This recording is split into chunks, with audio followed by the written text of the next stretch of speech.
అందరికీ నమస్కారం. నేను మీ కొట్టే కావ్య. ఈరోజు మనతో ఉన్నారు టీడీపీ యాక్టివిస్ట్ శశికుమార్ గారు. సార్ నమస్తే సార్. నమస్తే అండి. సార్, టీడీపీ ఒక రాజకీయ పార్టీ.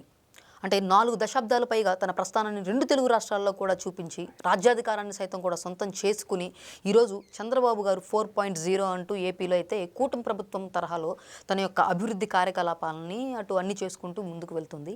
సరే, ఈ ప్రస్థానం అంతా మాట్లాడుకునే ముందుగా అసలు ఈ పార్టీ ఆవిర్భావానికి మూలం ఏంటి? నాడు ఎటువంటి ఉద్దేశాలతో సీనియర్ ఎన్టీఆర్ గారు అయితే ఈ టీడీపీని పెట్టాల్సిన అవసరం ఎందుకు వచ్చిందంటారు? ఒకటి, మనం తెలుగుదేశం పార్టీ అనేది ఆత్మగౌరవం కోసం పుట్టిన పార్టీ అంట. తెలుగు వాళ్ళ ఆత్మగౌరవం కోసం పుట్టిన పార్టీ తెలుగుదేశం పార్టీ. మీరు అడగచ్చు, ఆత్మగౌరవం అంటున్నారు, ఏ విధంగా ప్రత్యేక రాష్ట్రం వచ్చింది కదా, ఆనాడు పొట్టి శ్రీరాములు గారి యొక్క త్యాగం వల్ల 1953 అక్టోబర్ 1న ఆంధ్ర రాష్ట్రం ఏర్పడడం, ఆ తర్వాత తెలుగు వాళ్ళందరూ ఏకంగా ఒక ప్రాంతమై నవంబర్ 1న ఉమ్మడి ఆంధ్రప్రదేశ్గా ఏర్పడడం జరిగింది. తెలంగాణ, కోస్తాంధ్ర, రాయలసీమ ఏర్పడడం జరిగింది కదా అంటాం. మనం ఆ విధంగా ఏర్పడిన అప్పటికి మనల్ని ఏంటంటే మద్రాసీయులుగానే గుర్తించేవాళ్ళు. మనకంటూ ఒకటి ఈ విధంగా మనకి ఇక్కడ ఉన్న రాజకీయ నాయకులు ఏంటంటే ఢిల్లీకి తొత్తులుగా ఉండేవాళ్ళు. ఇక్కడ ముఖ్యమంత్రిని ఎవరు డిసైడ్ చేయాలి? ఇక్కడ ప్రజలు డిసైడ్ చేయాలి. కానీ ఇక్కడ ఎలా ఉండేదంటే, ఇక్కడ ప్రజలు ఓట్లు వేస్తే ఢిల్లీలో ఎవరో పేరు మీద ఒక పేపర్లో షీల్డ్ కవర్లో పంపిస్తే వాళ్ళు ముఖ్యమంత్రి అయ్యేలాంటి పరిస్థితులు. ఒక 5 సంవత్సరాల్లో 5 మంది ముఖ్యమంత్రులు మారిన పరిస్థితులు కూడా ఉన్నాయి. ప్రజలకు ఎవరు ముఖ్యమంత్రో తెలియదు. ప్రజలకు కష్టాలు వస్తే వినే నాదుడే లేదు. రాజకీయాలంటే కొన్ని కుటుంబాలకు మాత్రమే పరిమితం అనే స్థానంలో ఉండేది ఆ రోజు.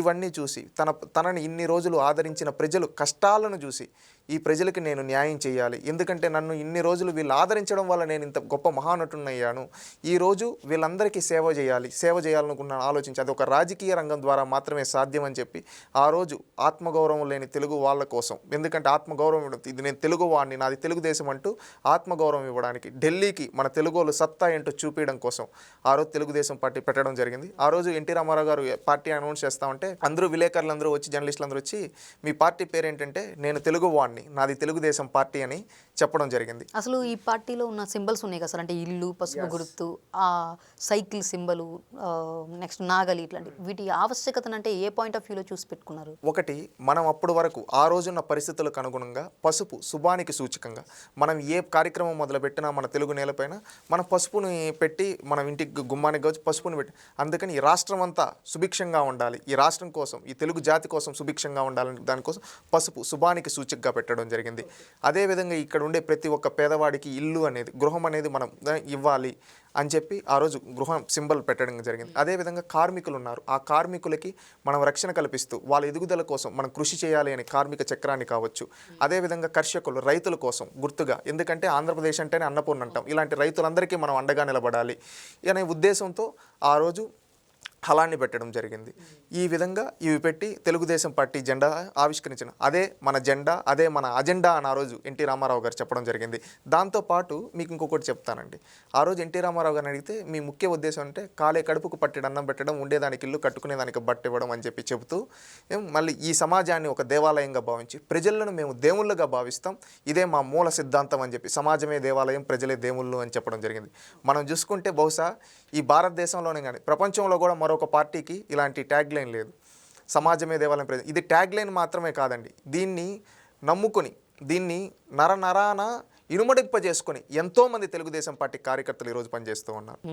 అది మనం గుర్తుపెట్టుకోవాలి. సార్, ఇందాక మీరు ఒక పాయింట్ అన్నారు, తెలుగునాట ఆత్మగౌరవం అని చెప్పని దాంతో పెట్టుకున్న పార్టీ అని చెప్పని. సో ఇక్కడ మరి అదే తెలుగు రాష్ట్రం, అటు తెలంగాణ అంటే తెలుగు రాష్ట్రం నుంచి ఆంధ్రప్రదేశ్ నుంచి కూడా ఈరోజు మళ్ళీ ఒక 2 సపరేట్గా అయిపోయింది, అటు తెలంగాణ ఇటు మనకి. మరి అటువంటి సందర్భంలో టీడీపీ ఎందుకు అంటే స్టాండ్ తీసుకుందా? ఒకవేళ తీసుకున్న స్టాండ్ కూడా ప్రజలు అంటే సపోర్ట్ వచ్చిందా? ఎందువల్ల, ఎట్లాంటి పరిస్థితుల్లో ఈ స్టేట్ అనేది సపరేట్ అయిపోయింది అంటారు? అంటే అక్కడ ఫెయిల్ అయింది అనుకోవచ్చు. ఒకటి ఫెయిల్ అయింది అనేది కాదు, ఆ రోజు కొంతమంది రాజకీయ నాయకులు వాళ్ళ యొక్క స్వార్థాల కోసం ఆ రోజు కొంచెం సెంటిమెంట్ రెచ్చగొట్టడం జరిగింది వాస్తవం. కానీ ఆ రోజు తెలుగుదేశం పార్టీ ఒకటే చెప్పడం జరిగింది, అన్ని ప్రాంతాలకు న్యాయం చేయడం తెలుగుదేశం పార్టీ ఉద్దేశం. ఎందుకంటే తెలుగుదేశం పార్టీ ఉండేదే తెలుగు జాతి కోసం. ఇప్పుడు వీళ్ళు ప్రజలు కోరేటప్పుడు ప్రజలకి మన వ్యతిరేకత కాదు, అందరికీ న్యాయం చేయాలి. అంటే న్యాయం అంటే సమన్యాయం చేయాలి. ఈ సమన్యాయం అని 2 కళ్ళ లాంటివని ఎందుకంటామంటే, ఇప్పుడు ఒక కన్నును పొడుచుకొని ఒక కన్ను చూసుకుంటే మనల్ని గుడ్డి వాళ్ళనే అంటారు. అలాగే ఒక న్యాయం చేసి ఒకరికి అన్యాయం చేస్తే మన తెలుగు జాతి ఎప్పటికీ ఎదగలేదు. అందుకని మనం ఒకవేళ ఇద్దరికి న్యాయం చేయాలని ఆ రోజు చెప్పడం జరిగింది. ఈ రోజు కూడా అదే దానికోసం ఈ రోజు కూడా ఏ వివాదాలు జల విషయం కావచ్చు, ఆస్తులు అన్నీ సామరస్యంగా పరిష్కరించుకున్నాం అంటున్నాం, కలిసి చేసుకున్నాం. ఎందుకు అంటున్నామంటే ఈ రెండు ప్రాంతాలు బాగుండాలి, ఈ రెండు రాష్ట్రాలు బాగుండాలి, అన్ని ప్రాంతాలు బాగుండాలి. అదే మన ప్రధాన ఉద్దేశం. నాడు హైదరాబాద్ అభివృద్ధిలో తెలుగుదేశం పార్టీ మార్కుంది. ఆదిలాబాద్ కాడ నుంచి ఇటుపక్క ఖమ్మం వరకు, ఇటుపక్క మహబూబ్ నగర్ వరకు, అటు కరీంనగర్ వరకు ఎక్కడ తీసుకున్నా హైదరాబాద్లో తెలుగుదేశం పార్టీ మార్కుంది అభివృద్ధిలో. ఈరోజు శ్రీకాకుళం నుంచి నెల్లూరు వరకు తీసుకున్నా, ఇటు కర్నూలు నుంచి చిత్తూరు వరకు తీసుకున్నా, ఎక్కడైనా తెలుగుదేశం పార్టీ మార్క్ అనేది ఉంది. ఇవన్నీ ప్రాంతాల అభివృద్ధికి తెలుగుదేశం పార్టీ కృషి చేసింది. ఇది ఎవ్వరూ కాదనలేని విషయం. ఈరోజు హైదరాబాద్లో వచ్చే ఆదాయంతో ఈరోజు తెలంగాణ రాష్ట్రం మొత్తం నడుస్తూ ఉంది. ఇది నేను చెప్పడం కాదు, సాక్షాత్తు దీనికి పనిచేసిన ముఖ్యమంత్రులు కల్వకుంట్ల చంద్రశేఖరరావు గారు, యనుమల రేవంత్ రెడ్డి గారు అనేక సందర్భాలు చెప్పారు. దీంట్లో చంద్రబాబు నాయుడు కృషి అది ఎవ్వరూ కాదనలేని విషయం. ఇప్పుడు టీడీపీ పార్టీ నుంచి ఎంతోమంది నాయకులు అంటే తమ కెరీర్ని స్టార్ట్ చేసి మరీ ఒక స్థాయిలోకి వెళ్ళారు. ఫర్ ఎగ్జాంపుల్ కేసీఆర్ గారు, ఆయన చంద్రబాబు గారితో ఎలాంటి తన రాజకీయ జీవితాన్ని కొనసాగించారో, తర్వాత స్టేట్ డివైడ్ అయిపోవడము, సోన్ రీజన్స్తో ఇక్కడికి వచ్చి పార్టీ పెట్టి ఈ స్టేట్కి సీఎంగా ఎట్ ఏ టైం 2 టర్మ్స్ కంటిన్యూస్గా అయిపోయారు. సో మరి 2 తెలుగు రాష్ట్రాలను కూడా తన 2 కళ్ళులా భావించే చంద్రబాబు నాయుడు గారిని ప్రజలు అక్కడ సెకండ్ టైం ఎందుకు నమ్మలేదంటారు? ఎక్కడ ఏపీలో సెకండ్ టైం నమ్మలేదు అని మీరు అనేదానికన్నా ఒక్క అవకాశం అని ప్రత్యర్థి అడిగాడు. ప్రత్యర్థికి ఒక్క అవకాశం ఇచ్చి చూద్దాంలే అని ప్రజలు జాలి చూపించారు. అది జాలి చూపించిన తర్వాత ప్రజలకు అతని నిజస్వరూపం అర్థమై అతనికి రాజకీయ భవిష్యత్తే లేదు అనే విధంగా అతను అహంకారాన్ని మొత్తానికి నేలకు దించి అతను సాధారణ నాకు ప్రతిపక్ష హోదా ఇవ్వండి అని అడుక్కునే స్థాయికి ప్రజలు కూర్చోబెట్టారు. ఇక్కడ ప్రజలు ఎప్పుడు చైతన్యవంతులు. ఒక్కసారి చంద్రబాబు నాయుడు గారు చేశారు, ఒకసారి అవకాశం ఇద్దాం యువకుడు అన్నాడని ఇచ్చారు. మనోడు అహంకారంతో రెచ్చిపోతే ఏం చేశారు? ప్రతిపక్షం కూడా లేకుండా కూర్చోబెట్టారా లేదా? ఈరోజు అక్కడ ప్రజలే అవకాశం ఇచ్చారు, అదే ప్రజలు దించారు. ప్రజాస్వామ్యంలో గెలుపోవటముల్ని సహజంగా స్వీకరించి ప్రజాపక్షాన్ని నిలబడాలి. తెలుగుదేశం పార్టీ 19 నుంచి 24 వరకు ఆ ప్రజల పక్షాన్ని నిలబడింది. ఆ రోజు అమరావతిని అన్యాయం చేస్తూ ఉంటే, ఉత్తరాంధ్రలో వైజాగ్లో భూములు కొట్టేస్తూ ఉంటే, కర్నూలులో అదేవిధంగా ప్రాంతానికి రాయలసీమకు అన్యాయం చేస్తూ ఉంటే ఆ రోజు పోరాడాం. ఈరోజు అధికారంలోకి వచ్చిన తర్వాత మళ్ళీ అన్ని ప్రాంతాలకు సమన్యాయం చేస్తూ ఉన్నాం. అంతకుముందు 2014 నుంచి 19 వరకు సమన్యాయం చేసాం. సమన్యాయం అని చెప్పని మీరు అంటున్నారు కాబట్టి సార్, నేను ఉత్తరాంధ్ర కోస్తాంధ్ర ఈ ప్రాంతాల గురించి మాట్లాడను. ఎంతోమంది సీఎంలు మన రాయలసీమ ప్రాంతం నుంచి ఎంతోమంది తమ రాజకీయాలని స్టార్ట్ చేశారు. ఇప్పుడు జగన్మోహన్ రెడ్డి గారు కూడా ఆ ప్రాంత వాసే. సో మరి చంద్రబాబు నాయుడు గారు ఒక రాయలసీమ వాసిగా ఆ రాయలసీమకి ఆయన చేసినటువంటి ఒక మంచి అభివృద్ధి కార్యక్రమాలు ఒక 3 చెప్పానంటే మీరు టాప్ 3 అంటే వేటిని ప్రిఫర్ చేస్తారు? చంద్రబాబు నాయుడు గారు, ఎన్టీ రామారావు గారు తెలుగుదేశం పార్టీ చేసింది మొత్తం చెప్తా. రాయలసీమకి ఏదైనా న్యాయం చేసిందా అంటే అది ఒక తెలుగుదేశం పార్టీ మాత్రమే చేసింది. మనం గుర్తుపెట్టుకోవాలి. నేను ఒక రాయలసీమ బిడ్డగా నేను చెప్తున్నా, నా గుండెలపై చేసుకొని చెప్తున్నా. ఈరోజు రాయలసీమలో ఇరిగేషన్ ప్రాజెక్టులు కంప్లీట్ అయ్యి నీళ్లు పారుతున్నాయంటే ఆ పక్క కర్నూలు దగ్గర నుంచి ఈ పక్క చిత్తూరు, కుప్పం మారుమూల ప్రాంతం వరకు దాంట్లో తెలుగుదేశం పార్టీ మార్కుంది. ఆ రోజు ఆంధ్రనివాకి పునాదులు వేసింది ఎన్టీ రామారావు గారు. ఈరోజు 700 కిలోమీటర్లకు పైగా ఈరోజు పారిచ్చి ఈరోజు పెట్టి నీళ్లు పారించేది ఎవరు? చంద్రబాబు నాయుడు గారు. కుప్పంకి తీసుకొని వెళ్ళారు కదా, మారుమూల. ఈ విధంగా ఎవరైనా పై నుంచి కిందకి నీళ్ళు కింద నుంచి పైకి నీళ్ళు తీసుకొని వెళ్ళిన అపర భగీరథుడు అంటారు చంద్రబాబు నాయుడు గారిని. అదేవిధంగా రాయలసీమలో ఫస్ట్ టైం మీరు చెప్తున్నారు ఎంతోమంది ముఖ్యమంత్రులు. ఎంతోమంది ముఖ్యమంత్రులు ఉన్నారు, కానీ ఎన్టీ రామారావు గారికి ముందు ఎంతోమంది చేశారు కదా. ఏ ఒక్కరు కానీ రాయలసీమ ప్రాంతానికి నీళ్ళు ఉంది ఫస్ట్ టైం ఆలోచించిన వ్యక్తి ఎన్టీ రామారావు గారు. దాంట్లో భాగంగా ఆ రోజు చెన్నైకి తాగునీరు ఇవ్వాల్సి వస్తే మేము మా ప్రాంతంలో సాగునీరు కాలువల ద్వారా ఇస్తూ మీ ప్రాంతానికి తాగునీరు అందిస్తాము, ఎందుకంటే మా ప్రాంతం వాళ్ళకు కూడా న్యాయం చేయాలని చెప్పి ఆ రోజు తెలుగు గంగని ఈ తెలుగు నేలపైన పారించిన వ్యక్తి ఎన్టీ రామారావు గారు. మీరు చూసుకుంటే గాలేరు నగరికి పునాదులేసింది. కడప జిల్లాలో బ్రహ్మం సాగర్కి కావచ్చు, ఈరోజు అనంతపురంలో ఉండే ఇరిగేషన్ ప్రాజెక్టులకు కావచ్చు, రిజర్వాయర్లకు కావచ్చు, బ్రాంచ్ కెనాల్కి కావచ్చు, ఇవన్నిటికీ పునాదులేసి 99% పూర్తి చేసి 100% పూర్తి చేసిన ఘనత తెలుగుదేశం పార్టీది. ఇది ఎవ్వరూ కాదనలేని విషయం. మీరు అంటున్నారు రాయలసీమకి చంద్రబాబు నాయుడు గారు ఏం చేశారని. రాయలసీమలో ఇన్ని ఇరిగేషన్ ప్రాజెక్టులు పూర్తి చేసిన ఘనత చంద్రబాబు నాయుడు గారికి దక్కుతుంది.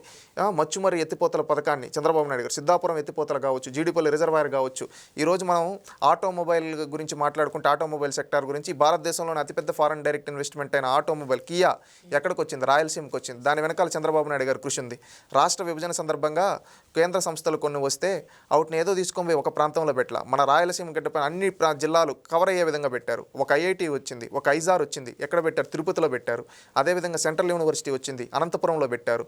కర్నూలులో ఉర్దూ యూనివర్సిటీ పెట్టారు. ఇవి మాత్రమే కాకుండా కర్నూలులో మనం చూసుకుంటే అతిపెద్ద సోలార్ పార్క్ ఆ రోజు చంద్రబాబు నాయుడు గారు కృషి వల్ల రావడం జరిగింది. ఈ రోజు ఒక డ్రోన్ హబ్గా మారుతూ ఒక డ్రోన్ పాలసీని తీసుకొని వచ్చాం.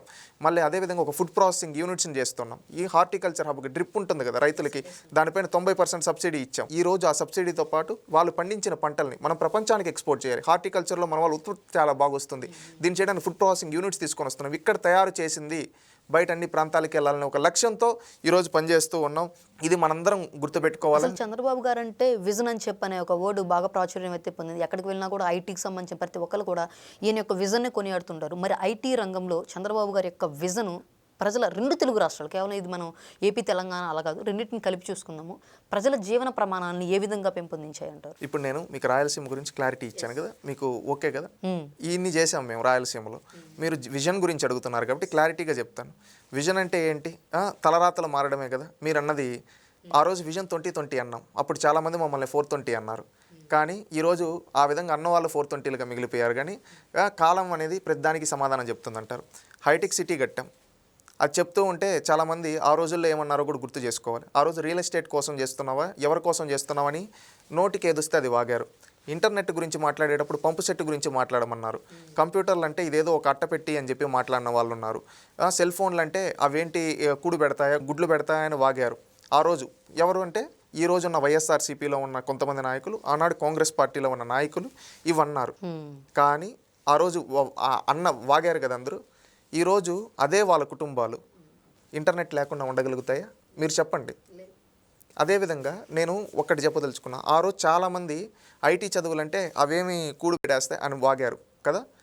ఈరోజు మనం చూసుకుంటే ఒక నాయకుడు నిస్వార్థంగా ఆలోచిస్తే ప్రజల కోసం వాళ్ళ తలరాతలు ఎలా మారుతాయనే దానికి చంద్రబాబు నాయుడు గారి యొక్క విజన్ ఉదాహరణ.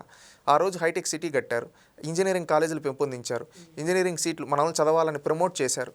ప్రమోట్ చేస్తూ దానికి తగ్గట్టు కంపెనీలు తీసుకోండి. ఎందుకంటే అంతకుముందు వరకు మన రాష్ట్రంలో పరిస్థితి ఎలా ఉందంటే ప్రభుత్వ ఉద్యోగాలు లేదా వ్యవసాయం లేదా ఎక్కడ పల్లెల్లో ఉండేవాళ్ళు కూలి పనికి వెళ్తే అంతే. ఆ రోజు అలాంటి రోజుల్లో చదువుల పండుగ అనే ఒక పాలసీని తీసుకొని వచ్చారు. ఈ చదువుల పండుగ పాలసీ ఏంటంటే ఎంతోమంది బడుగు బలహీన వర్గాలు, ఎస్సీ, ఎస్టీ, బీసీ, ఈ మైనారిటీ వీళ్ళ వర్గాల్లో ఉన్న బడుగు బలహీన వర్గాలని వాళ్ళ పిల్లల్ని ఆ రోజు చదువుకు పంపించకుండా కూలికి పంపిస్తుంటే కూలి పనికి పోవద్దండి, మీరు మీ తలరాతలు మారాలంటే చదువుకోవాలని చెప్పి ఆ రోజు అలాంటి వాళ్ళని తీసుకొని వచ్చి పాఠశాలలో కూర్చోబెట్టారు. ఆ విధంగా చదువుకున్న వాళ్ళు నాడు ఈరోజు అత్యున్నత స్థానాల్లో ఉండి, ఒకప్పుడు ఎవరి ఇంటికైతే వాళ్ళు కూలి పనికి వెళ్ళే వాళ్ళు అలాంటి వాళ్ళతో సమానంగా లేదా ఇంకా ఎక్కువగా డెవలప్ అయ్యారు ఈరోజు. అది ఎలా సాధ్యపడింది? ఒక చదువు ద్వారా. అందుకని ఆ రోజు చదువుల పండుగ పాలసీ అనేది తీసుకొని రావడం జరిగింది. ఈ విధంగా ఎంతోమంది తలరాతలు అనేది మారడం. ఆ రోజు ఒకరిని చదివిపిస్తూ ఉంటే అది చూసి ప్రతి ఒక్కరూ మా పిల్లవాడిని చదివిపోయింది, ఈ పిల్లవాడిని చదివిపోయింది అని ప్రతి ఒక్కరిని చదివిపిస్తూ వచ్చారు. అవునా కాదు? ఆ విధంగా చదివిపోయడం వల్ల ఈరోజు ఒక నాలెడ్జ్ ఎకానమీ మన వాళ్ళు ఉన్నారు. ఆ రోజు ఇంటికో ఇంజనీర్ అంటే ఈరోజు చూసుకుంటే ఈ తెలుగునాట ప్రతి ఇంటికి ఇంజనీర్ ఉన్నారు. ఆ రోజు హైదరాబాద్ని అభివృద్ధి చేసి ఐటీ ఉద్యోగాలు ఉన్నారు. ఈరోజు మీరు చెప్పండి, మీది ఎక్కడ అండి ఓన్ ప్రాంతం? మాది అద్దంకండి, ప్రకాశం జిల్లా. మాది వచ్చి చిత్తూరు జిల్లా. అదేవిధంగా కొంతమంది ఆదిలాబాద్ వాళ్ళు ఉంటారు, కొంతమంది శ్రీకాకుళం వాళ్ళు ఉంటారు. ఈరోజు ఈ రెండు తెలుగు రాష్ట్రాలలో రెండు రాష్ట్రాలు అయ్యాయి కాబట్టి ఆ పక్క ఆదిలాబాద్ కాడ నుంచి, ఈ పక్క శ్రీకాకుళం కాడ నుంచి, ఈ పక్క చిత్తూరు కాడ నుంచి ఈ మధ్యలో ఏ ఊర్ల కాడ తీసుకున్నాం, ఏ మారుమూల ప్రాంతంలో ఎక్కడో ఒక చిన్న ఇంజనీరింగ్ కాలేజీలో చదివినోడికి కూడా నాకు ఉద్యోగం రావాలంటే నేను హైదరాబాద్కి వెళ్తే ఉద్యోగం వస్తుంది అనే ఒక భరోసా ఈరోజు వాళ్ళకి వచ్చిందా లేదా? ఆ భరోసా ఆ రోజు పునాదులు వేయబడి, ఆ రోజు అంత కృషి చేయబట్టి, ఆ తర్వాత ఇవన్నీ ఒక ఇన్ఫ్రాస్ట్రక్చర్ బిల్డే ఈరోజు వచ్చాయి. ఆ రోజు ఇంటర్నెట్ గురించి మాట్లాడే పంపు సెట్ గురించి, ఈరోజు పంపు సెట్ను కూడా ఇంటర్నెట్తో మనం రన్ చేసే స్థాయికి వచ్చాం.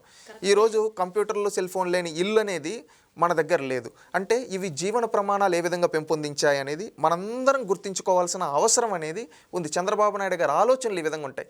ఈరోజు హైటెక్ సిటీ గురించి ఆ రోజు నేను కులం గురించి మాట్లాడారన్నాను కదా.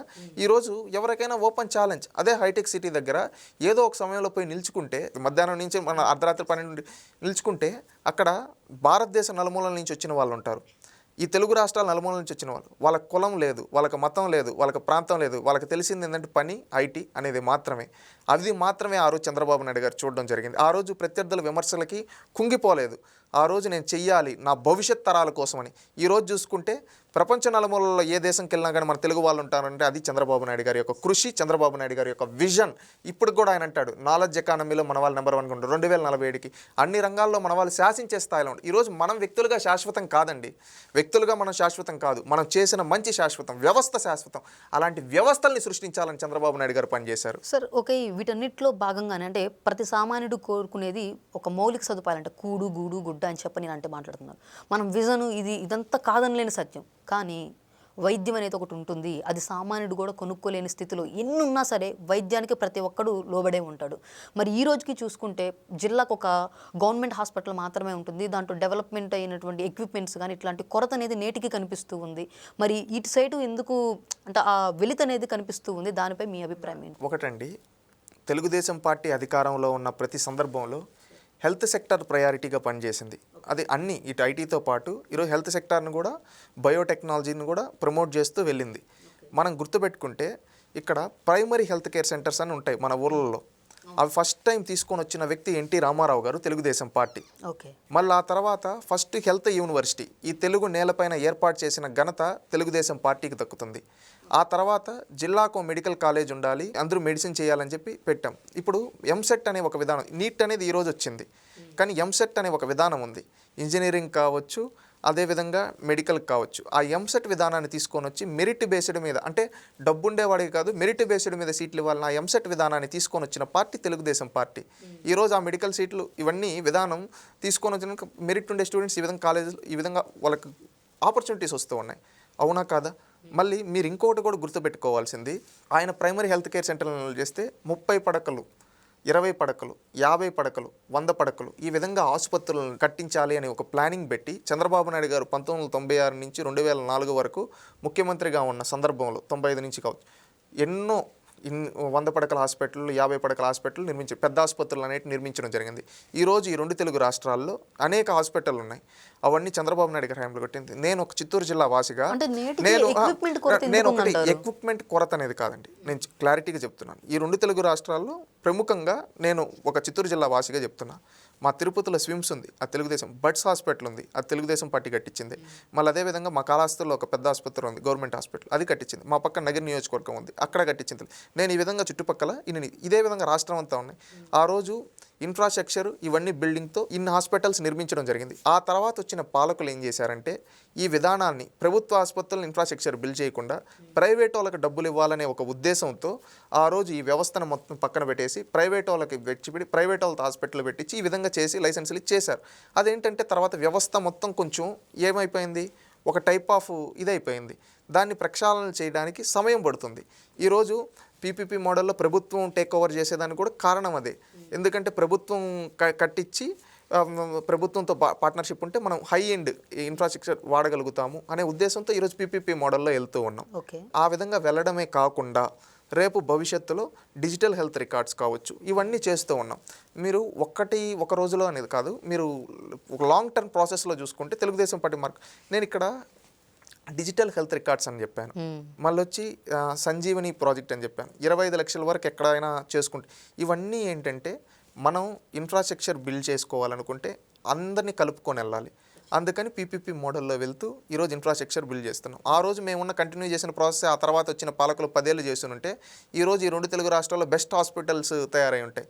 ఆ తర్వాత వచ్చిన పాలకుల యొక్క నిర్లక్ష్యం వల్ల వ్యవస్థ 10 ఏళ్ళు పడిపోయింది. మళ్ళీ మేము 5 ఏళ్ళు వచ్చి మళ్ళీ బిల్డ్ చేయడానికి ట్రై చేసాం. ప్రముఖంగా తిరుపతిలో కొన్ని హాస్పిటల్స్ కట్టించాము. మళ్ళీ అదేవిధంగా కొన్ని దగ్గరలో ఇంకా చిన్న హాస్పిటల్స్ కన్నిటిని రూపకల్పన చేసి కట్టిస్తూ వచ్చాం. మళ్ళీ ఆ తర్వాత వచ్చిన పాలకులు ఎన్ని కట్టించారు? లేదు. మళ్ళీ 5 ఏళ్ళు వ్యవస్థ భ్రష్టు పట్టాం. మళ్ళీ ఇప్పుడు వచ్చి మళ్ళీ ప్రక్షాళన చేసుకుంటూ మళ్ళీ ముందుకెళ్తూ ఉన్నాం. ఈ విధంగా చూసుకుంటే మనం ఎప్పుడు కానీ ప్రక్షాళన దిశగా వెళ్తూ ముందుకెళ్తూ ఉన్నాం. ఈరోజు డిజిటల్ హెల్త్ రికార్డ్స్ అని కూడా ఎందుకు అంటున్నాం? ఈరోజు దేశంలో ఎవరో మాట్లాడటం డిజిటల్ హెల్త్ రికార్డ్స్ అని. మేము డిజిటల్ హెల్త్ రికార్డ్స్ గురించి ఎందుకు మాట్లాడతాం? ఇప్పుడు టెక్నాలజీ వచ్చింది. ఆ టెక్నాలజీని యూజ్ చేసుకొని మనం ప్రతి ఒక్క రకం, ఇప్పుడు నా బాడీ కండిషన్ ఉంది, నా పరిస్థితి, ఇవన్నీ ఒక డిజిటలైజేషన్. నా బాడీ కండిషన్ తగ్గబట్టి నాకు ఏమొస్తుంది, దాన్ని బట్టి ఎలా చేయొచ్చు అని చెప్పి నేను ప్లాన్ చేసుకోవచ్చు. అందుకని ఏంటంటే నార్మల్గా వాళ్ళకి మెడిసిన్ అవసరం, ప్రభుత్వం తరపు నుంచి వాళ్ళకి మెడిసిన్ ఈ విధంగా అందించవచ్చు, లేదా వాళ్ళకి ఏమైనా అయితే ఈ విధంగా చేయొచ్చు అనే ఒక దృక్పథంతో ఈరోజు ముందుకెళ్తూ ఉన్నాం. ఖచ్చితంగా మీరు అన్నట్టు హాస్పిటల్స్ని కూడా భవిష్యత్తులో ఇంకా అద్భుతంగా డెవలప్ చేయడానికి తెలుగుదేశం పార్టీ కృషి చేస్తుంది. తెలుగుదేశం పార్టీ ఏంటంటే అన్ని సెక్టార్స్లో ఉంది. హెల్త్ సెక్టార్లో నేను అన్నట్టు ఇప్పుడు హెల్త్ యూనివర్సిటీ పెట్టింది మనమే. ఈరోజు హైదరాబాద్లో గాంధీ హాస్పిటల్ ఉంది, ఒకప్పుడు పెద్ద హాస్పిటల్, ఇప్పుడు కూడా గాంధీ హాస్పిటల్. ఆ గాంధీ హాస్పిటల్ కట్టించింది తెలుగుదేశం పార్టీ. నిమ్స్ ఉంది, ఆ నిమ్స్ని డెవలప్ చేసింది తెలుగుదేశం పార్టీ. ఇప్పుడు ఎయిమ్స్ మంగళగిరి ఉంది, దాన్ని తెలుగుదేశం పార్టీ అప్పుడు కేంద్రం నుంచి వచ్చినప్పుడు ఫుల్ఫిల్ చేసింది. ఆ తర్వాత వచ్చిన ప్రభుత్వం కనీసం నీళ్ళు ఇవ్వాల.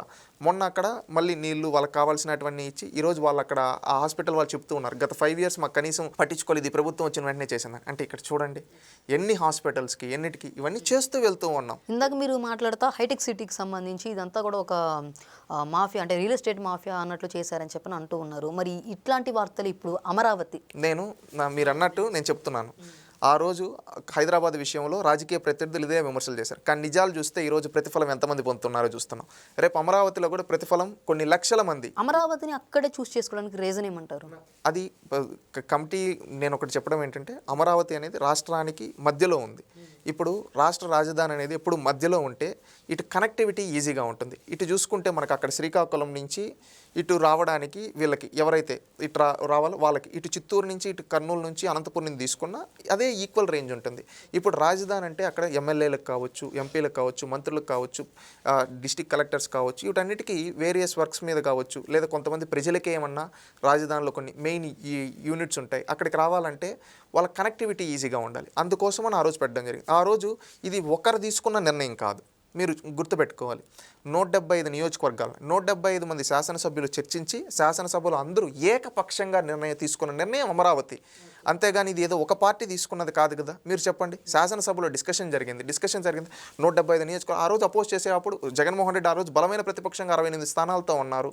ఆ రోజు ఆయన వ్యతిరేకించి ఉండొచ్చు కదా ఆయన, లేదా ఇంకా మిగతా ప్రాంతం చెప్పుండొచ్చు కదా. ఎందుకంటే అది మధ్యలో ఉంది అన్ని ప్రాంతాలు. ఇప్పుడు ఇంకేదన్నా ప్రాంతం మనం చూస్ చేసుకోవాలంటే ఎక్కడో లాస్ట్, అలా కాదు. మధ్యలో గోదావరి జిల్లాలను కూడా చూస్ చేసుకునే అవకాశం ఉంది కదా. అంటే మనం యాక్చువల్గా ప్రభుత్వ భూములు కావచ్చు, లేకపోతే ఇంకొకటి భౌగోళిక పరిస్థితులను అనుగుణంగా ఆ రోజు ఉన్న నాయకులు అందరూ కూర్చొని 175 మంది శాసనసభ్యులు 175 నియోజకవర్గ రాష్ట్ర నలుమూలల నుంచి ఎన్నికైన ప్రజాప్రతినిధులు కూర్చొని నిర్ణయించిన ప్రదేశం అది. ఆ రోజు దానికి మనందరం కట్టుబడి ఉండాలి. ఎందుకంటే ఈ ప్రజాస్వామ్యంలో ప్రజలు ఎన్నుకున్న వాళ్ళు శాసనసభ్యులు. ఆ శాసనసభ్యులందరూ శాసనసభలో కూర్చొని చట్టం చేశారు. ఆ రోజు ఆ చట్టానికి మనందరం కట్టుబడి ఉండాలి. మళ్ళీ ఆ తర్వాత కొంతమంది వాళ్ళ రాజకీయ అవసరాల కోసమో వాళ్ళ ఎవరికో పేరు వచ్చేస్తుందని బురద జల్లారు. కానీ అది తిరిగి వాళ్ళ ముఖాన్నే కొట్టారు. ప్రజలందరూ చైతన్యవంతులే తిరిగి ఆ బురదని వీళ్ళపైన కొట్టడం, అది తిరిగి ప్రజలే కొట్టారు. మీ పాయింట్ ఆఫ్ వ్యూలో సీనియర్ ఎన్టీఆర్ గారు కావచ్చు, లేకపోతే చంద్రబాబు గారు కావచ్చు, సో వీళ్ళిద్దరుకున్న డిఫరెన్స్ అని చెప్పాలంటే ఏం చెప్తారు? ఇద్దరూ ఒకే నినాదంతో పనిచేశారు. ఇప్పుడు నేను ఒకటి చెప్తాను, ఎన్టీ రామారావు గారు ఏమంటే ఆయన 60 ఏళ్ల వయసులో రాజకీయాల్లోకి వచ్చి ప్రజలకు ఏ విధంగా పరిపాలన చేశారంటే, నాయకుడు అంటే ఇలా చేయాలరా అని అంతకుముందు ఎప్పుడు ఎవరు చేయలే, కానీ నాయకుడు అంటే ఇలా ఉండాలి అని చెప్పి చూపించారు. అంటే ఆయన ఆలోచించిన విధానాలు అనేది ప్రజలకు దగ్గరగా, మనం చూసుకుంటే ఎక్కడో భవనాల్లో కాదు, మారుమూల పల్లెల్లో ఉండే పేదవాడికి కూడా న్యాయం చేసే వరకు వెళ్ళాలి. అందుకనే ఒక ₹2 కిలో బియ్యం కావచ్చు, పక్కా ఇల్లు కావచ్చు, జనతా వస్త్రాలు కావచ్చు, ఆడబిడ్డకు ఆస్తిలో సమాన హక్కు కావచ్చు, మహిళల కోసం ఒక ప్రత్యేక విశ్వవిద్యాలయం కావచ్చు, వైద్య విశ్వవిద్యాలయం కావచ్చు, తెలుగు విశ్వవిద్యాలయం కావచ్చు, మళ్ళీ చూసుకుంటే మనం అనేక కార్యక్రమాలు, పెన్షన్ విధానం కావచ్చు, ఎవరైతే వికలాంగులు వీళ్ళ కోసం పెన్షన్ విధానం కావచ్చు, ఇవన్నీ చేసుకుంటూ వచ్చారు. అవి చేసుకుంటూ ప్రతి ఒక్కరికి ఒక భరోసా, ఒక ఆత్మగౌరవాన్ని, ధైర్యంగా నిర్ణయాలు తీసుకోవడంలో క్విక్ డెసిషన్. చంద్రబాబు నాయుడు గారు అతి చిన్న వయసులో ముఖ్యమంత్రిగా బాధ్యతలు చేపట్టి ఆయన మన వాళ్ళు ఈ రాష్ట్రంలోనే కాదు, ఇక్కడే కాదు, మన వాళ్ళందరూ ఈరోజు ఒక ప్రపంచ నలుమూలలకు వెళ్ళాలి, ఈ నాలెడ్జ్ ప్రతి రంగంలో మన వాళ్ళు ఉండాలి అనే ఆశయం కోసం ఆయన పనిచేయడం జరిగింది. అంటే ఇక్కడ ఏదైనా కానీ ఆయన ఆత్మగౌరవం కోసం తెలుగు వాళ్ళు అని మేము చెప్పుకున్న ఒక ఆత్మగౌరవాన్ని ఇచ్చారు. చంద్రబాబు నాయుడు గారు ఒక ప్రపంచంలో ఎక్కడికైనా వెళ్ళి మేము బతకగలమని ఒక ఆత్మవిశ్వాసాన్ని తెలుగు వాళ్ళకి ఇచ్చారు. ఈ విధంగా ఆత్మగౌరవం, ఆత్మవిశ్వాసంతో వాళ్ళిద్దరూ పరిపాలన అనేది చేయడం జరిగింది. ఇద్దరు లక్ష్యం ఒకటే, సమాజమే దేవాలయం ప్రజలే దేవుళ్ళు. ఇది నేను ఎందుకు చెప్తానంటే, సమాజమే దేవాలయం ప్రజలే దేవుళ్ళు అనే సిద్ధాంతాన్ని ప్రతి ఒక్క తెలుగుదేశం పార్టీ కార్యకర్త నరాన పెట్టుకొని ప్రతి క్షణం గుర్తుపెట్టుకుంటారు. ఎందుకంటే మీరు కావచ్చు, నేను కావచ్చు, దేవాలయంలోకి వెళ్ళేటప్పుడు ఎంత పవిత్రంగా వెళ్తాం, దేవుణ్ణి పూజించేటప్పుడు ఎంత భక్తితో పూజిస్తాం. అదేవిధంగా ఈరోజు సమాజాన్ని ఒక దేవాలయంలా భావించి మనం ఎవరైతే తెలుగుదేశం పార్టీ కార్యకర్తలు, నాయకులు ఉన్నామో అదే హుందాతనంతో ఒక దేవాలయంలా భావించి ప్రజలందరినీ, ఈ సమాజాన్ని ఒక దేవాలయంలో అంత పవిత్రతతో మనం ఉండాలి. ఇక్కడ ప్రజలు దేవుళ్ళు, మనం దేవుణ్ణి ఎంత పవిత్రంగా భావిస్తామో ఇక్కడ ప్రజలను కూడా అంతే పవిత్రతతో భావించి వాళ్ళ కోసం మనం చెయ్యాలి అనే ఉద్దేశంతో పనిచేయడం జరిగింది. ఆ విధంగా పనిచేస్తూ వెళ్తూ ఉన్నాం. అవునా కాదా? దానికోసం పనిచేస్తూ ముందుకెళ్తూ ఉన్నాం. ఆ నినాదమే తెలుగుదేశం పార్టీని ఎన్ని ఒడిదుడుకులు వచ్చినా ఈరోజు నిలబెట్టింది. ఆ నినాదంతోనే ఈరోజు పనిచేస్తూ ఉన్నాం. ఇప్పుడు అంటే ఒక మీకు ఎలా చెప్పాలంటే ఈ ప్రజెంట్ జనరేషన్లో ఉన్న యువతకి క్లియర్గా టీడీపీ గురించి తెలుసుకోవాలనుకుంటే యువగలం పాదయాత్ర చూస్తే ఆ స్ట్రగుల్స్ ప్రజల్లో ఎలా మమేకం అవ్వాలని చెప్పని లోకేష్ గారిని తీసుకున్నటువంటి ఆ మార్క్ అనేది ఒక హిస్టరీలో, ఈ టీడీపీ హిస్టరీలో అయితే ఒక ల్యాండ్ మార్క్ అయితే మిగిలిపోయింది. మరి అదే టైం గత ఎలక్షన్లో చూసుకుంటే జగన్మోహన్ రెడ్డి గారు కూడా పాదయాత్ర చేశారు. అలాగే లోకేష్ గారు యువగలం అని చెప్పని పాదయాత్ర చేశారు. మరి 2024 ఎన్నికల తర్వాత 2029 ఎలక్షన్స్కి వెళ్ళే ముందు మళ్ళీ ఈ ఇద్దరు నేతలు పాదయాత్ర అని చెప్పిన ప్రజల ముందుకు వెళ్తే పరిస్థితులు ఎలా ఉంటాయంటారు? ఒకటండి, మీరు అడిగారు కాబట్టి నేను క్లారిటీగా చెప్తాను. జగన్మోహన్ రెడ్డి పదవి కాంక్షతో చేసిన పాదయాత్ర, లోకేష్ గారు ప్రజల్లో చైతన్యం తీసుకొని రావడానికి చేసిన పాదయాత్ర. మీరు డిఫరెన్స్ అడగచ్చు. ఎందుకంటే జగన్మోహన్ రెడ్డి రాజకీయాల్లోకి ఏ ఉద్దేశంతో వచ్చాడు? తన తండ్రి చనిపోయిన తర్వాత నాకు ముఖ్యమంత్రి అవ్వాలన్నది, నేను ఎందుకంటే అధికారం అనేది ఉంటే నేను దేన్నైనా సంపాదించుకోవచ్చు, దేదైనా నా దగ్గరకు వస్తుందనే ఉద్దేశంతో ఆయన రాజకీయాల్లోకి రావడం జరిగింది. దానికోసం జాకీలు పెట్టుకొని మరి లేపుకొని ఆయన అవ్వడం జరిగింది. కానీ లోకేష్ గారు 2013లోనే పార్టీలోకి రావడం జరిగింది. ఆయన 13లో పార్టీలోకి వచ్చిన, ఆయన అంతకుముందు బ్యాక్ ఎండ్లో పార్టీకి కాంట్రిబ్యూట్ చేస్తూ ఉన్న ఆయన కార్యకర్తల గురించి ఆలోచించి కార్యకర్తల కోసం ఒక ఇన్సూరెన్స్ అనే విధానాన్ని తీసుకొని వచ్చాడు. కార్యకర్తల కోసం ఒక సంక్షేమాన్ని తీసుకొని వచ్చారు. ఇక్కడ చూడండి లోకేష్ గారు ఆలోచన. ఇప్పుడు కార్యకర్తల కోసం ఆలోచించేవాడే కదా నాయకుడు, అవును కదా. ఆయనకు ఆ రోజు ఏం లేదు, చంద్రబాబు నాయుడు గారు కొడుకుగా పార్టీలో గౌరవం ఉంది, కానీ నేను కార్యకర్తల కష్టాలు తెలుసుకోవాలి, కార్యకర్తలతో మాట్లాడి కార్యకర్త సంక్షేమ విభాగం ఏర్పాటు చేశారు. బహుశా భారతదేశంలోనే 100 ఏళ్ల చరిత్ర గల రాజకీయ పార్టీలకు కూడా సంక్షేమ విభాగం లేదు, కార్యకర్తల సంక్షేమ విభాగం. కానీ తెలుగుదేశం పార్టీ ఆ రోజు కార్యకర్తల సంక్షేమ విభాగం పెట్టిందంటే ఆ ఆలోచన లోకేష్ గారిది. ఇంత ఆలోచనలు చేశారు ఎవరి కోసం? కార్యకర్తల కోసం. ఏ రోజైనా ఏ పార్టీకైనా బలం ఎవరు? కార్యకర్తలు. అలాంటి కార్యకర్తల కోసం చేసిన వ్యక్తి లోకేష్. అలాంటి లోకేష్ ఫుల్ఫిల్ అయ్యాడు కార్యకర్తలు. ఆ తర్వాత లోకేష్ గారు ఇది పెట్టినప్పటి నుంచి ఇప్పటి వరకు ఎంతమంది కార్యకర్తలకి లబ్ధి చేకూరిందండి? కొన్ని వేల మంది కార్యకర్తలకి, పర్టికులర్ డిజిట్ అని మనం చెప్పి కొన్ని వేల మంది డైరెక్ట్గా ఇండైరెక్ట్గా ఎంతో మందికి చేయడం జరిగింది. మీరు చూసుకుంటే గత 5 ఏళ్లలోనే ఎంతో మంది కార్యకర్తలకు ఇన్సూరెన్స్, ప్రతిపక్షంలో ఉన్నప్పుడు కూడా మళ్ళీ ఎంతో మంది పిల్లలను చదివిపిస్తూ ఎన్టీఆర్ ట్రస్ట్ స్కూల్లో దాదాపు 1000 మంది పిల్లల దాకా చదివిపిస్తూ ఈ విధంగా చేస్తూ ఉన్నారు. ఈ విధంగా ఇంత సమాజ సేవా దృక్పథంతో ఆయన ఆ రోజు ఆలోచించడం జరిగింది. లోకేష్ గారు ఎక్కడి నుంచి కంటెస్ట్ చేశారు? తెలుగుదేశం పార్టీ ఎప్పుడు గెలవని నియోజకవర్గం మంగళగిరి నుంచి కంటెస్ట్ చేశారు. ఎందుకు కంటెస్ట్ ఇప్పుడు వారసుడు అనుకుంటే లేదా ఇంకేదన్నా అనుకుంటే ఎక్కడి నుంచి కంటెస్ట్ చేయాలి? కంచుకోటల నుంచి. కానీ ప్రత్యర్థి కంచుకోటల్లో పోటీ చేశాడంటే ఆయన ఎంత ధైర్యం, ఓడిపోయి ఉండొచ్చు, కానీ నేను ఓడిపోయిన దగ్గరే మళ్ళీ ఒక 0 పక్కన పెట్టుకొని గెలుస్తా అని చెప్పాడు. దానికి డబుల్ మెజారిటీతో, ఆయన చెప్పిన దానికంటే డబుల్ మెజారిటీతో గెలిచారు. ఇదే కదా నాయకత్వం అంటే. నాయకుడు అంటే ఏంటి? ఒక కొత్త సమాజం నిర్మించడమే నాయకత్వ లక్షణం అని చెప్పి అంటారు కదా. ఆ విధంగా ఉన్న వ్యవస్థను కాదని కొత్త వ్యవస్థ అని చెప్తారు కదా.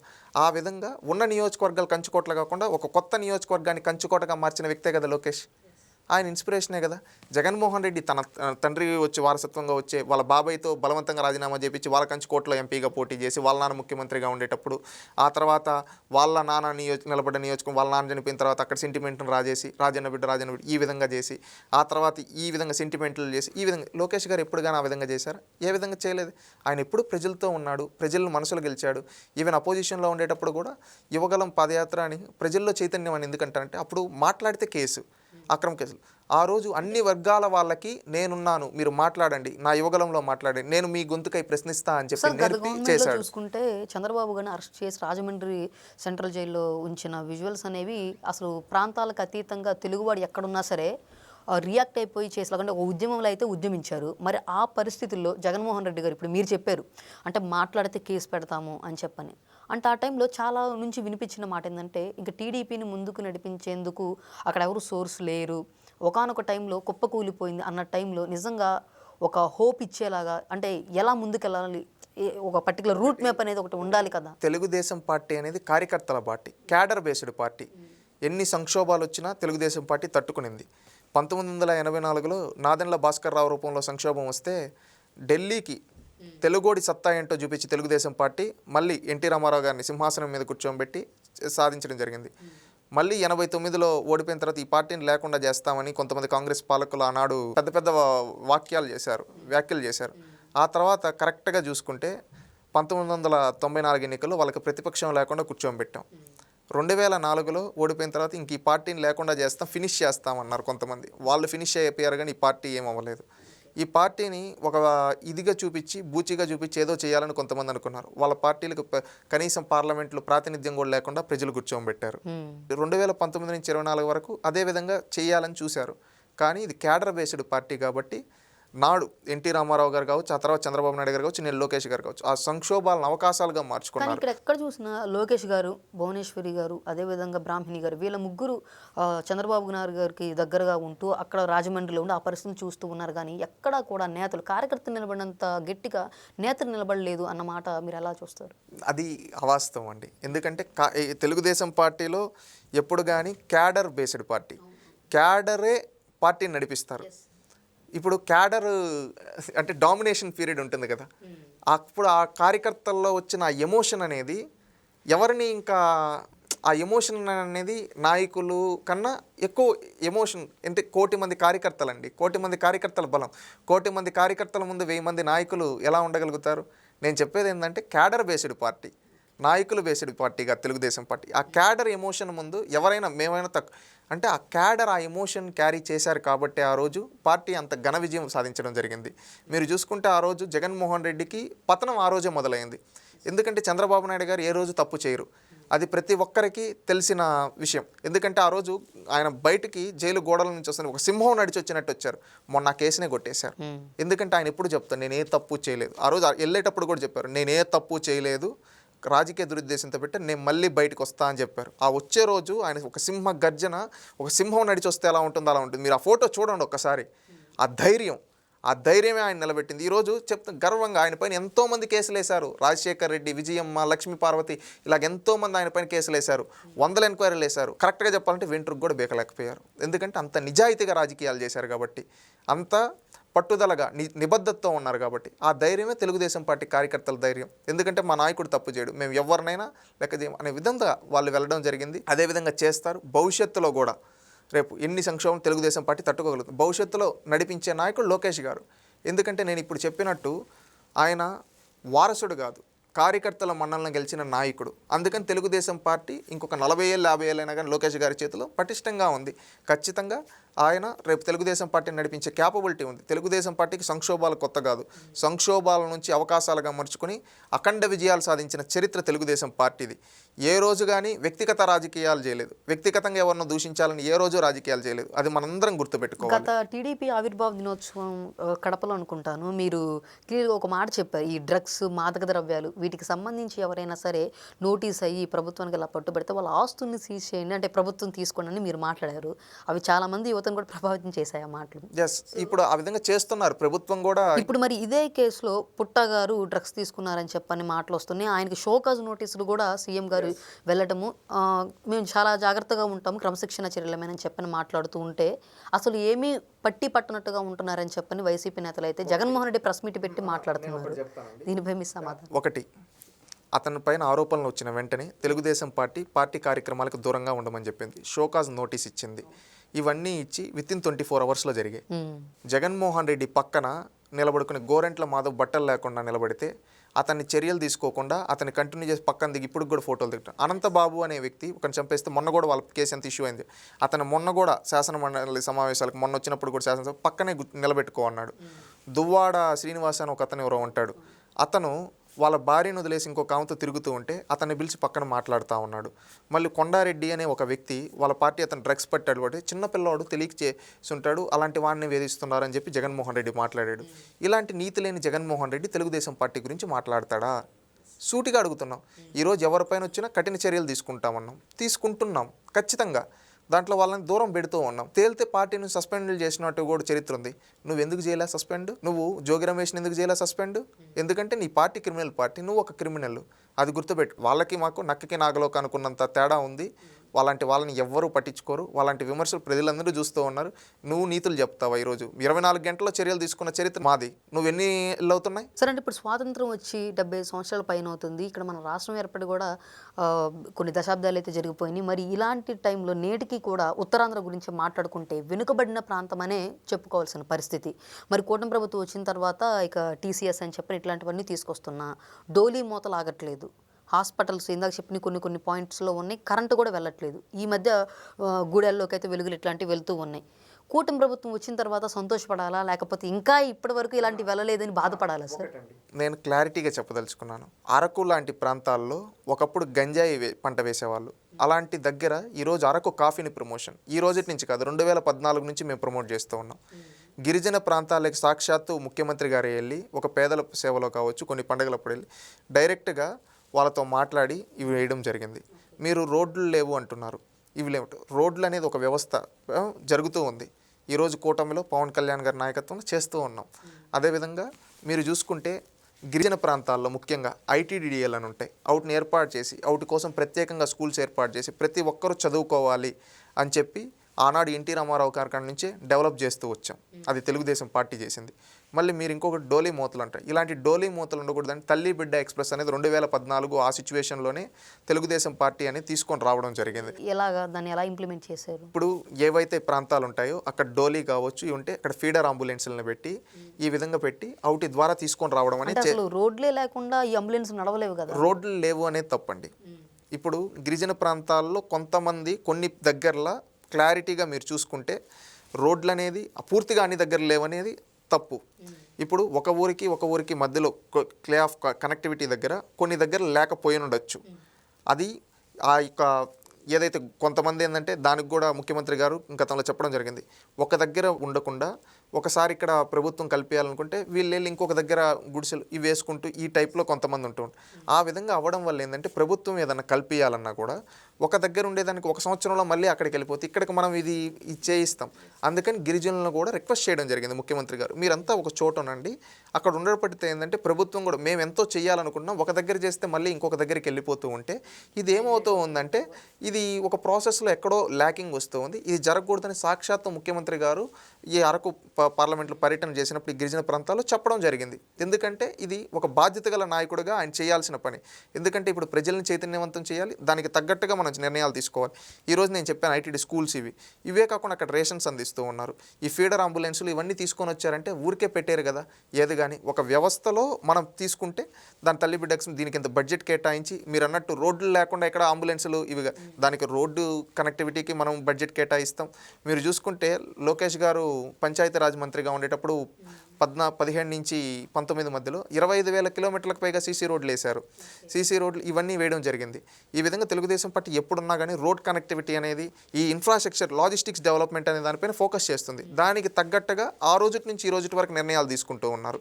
ఈ రోజు కూడా కూటమి ప్రభుత్వంలో పవన్ కళ్యాణ్ గారి నాయకత్వంలో ఈరోజు చేస్తూ ఉన్నారు. అద్భుతంగా జల్ జీవన్ మిషన్ కావచ్చు, పంచాయతీ రోడ్స్ కావచ్చు, ఈరోజు అన్నీ చేస్తూ ఉన్నారు.